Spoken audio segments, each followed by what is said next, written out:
Hi friends आपण मैंने केमती अच्छा आशा कर बहुत भलरे थे। तो आज गोटे नुआ ब्लॉग आपण मानू स्वागत करुँची। आज आम घर को किए आसछन्ती गेस्ट चलते आपण मानू से देखेबी।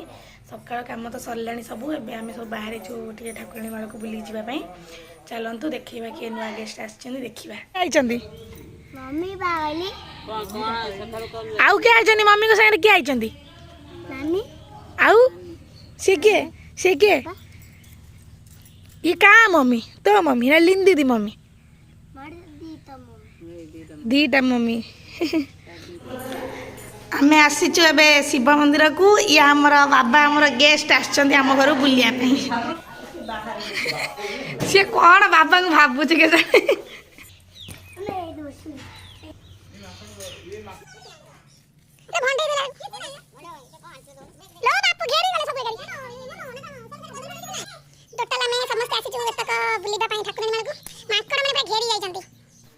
बुला सारा पर आम आसिलु ए खाइबा पई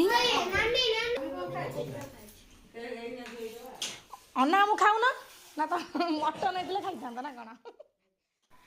ठाकुराणी मालू आसला पर आम लगी गलु लंच रो प्रिपरेशन पई। तो एमती किछि आज लंच पूरा हमर बनी थिला ए सब आम सब मिसी तैयारी करथिलु। लंच कर सारा पर आम सब बाहरिलु संध्या के बुलाबुली करबा।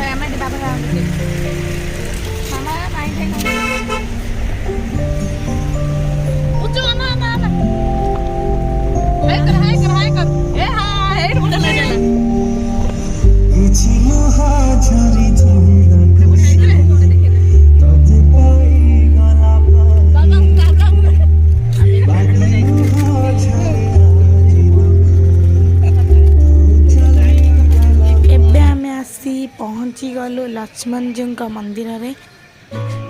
देखियो लक्ष्मण जी मंदिर को आम फास्ट टाइम पे आसचु। एबे चलंतु देखिया भीतर कौन होछि।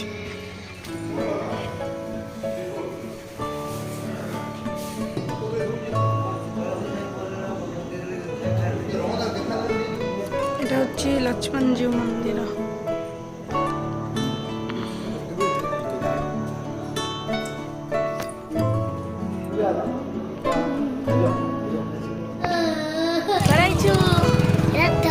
मंदिर बलदेव जी मंदिर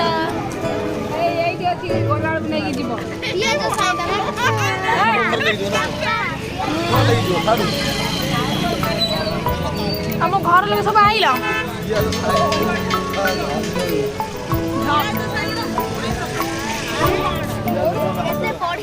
लक्ष्मण जी मंदिर बुली सारा पर आम आसिक पहुँची गलु बलदेव जी मंदिर साइड रे थोई दियंतु। चलो मंदिर भीतर आम घर लोग सब खड़ा हजी जाइथिबारु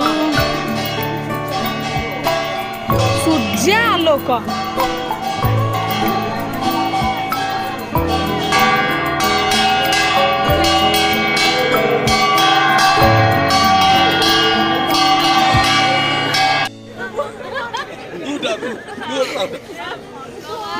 एटी हमर चलछि ग्रुप फोटो उठा उठी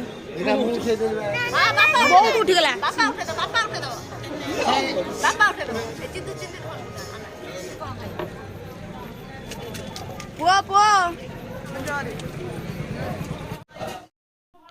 मंदिर रे बुलाबुली कर सारा पर आमे पळे आसिलु मंदिर रु आ एबे टिके आसिलु आमे खाइबा पई। किछ आसिलु आमे खाली बई आमे को किछ आसिलु आमे खाली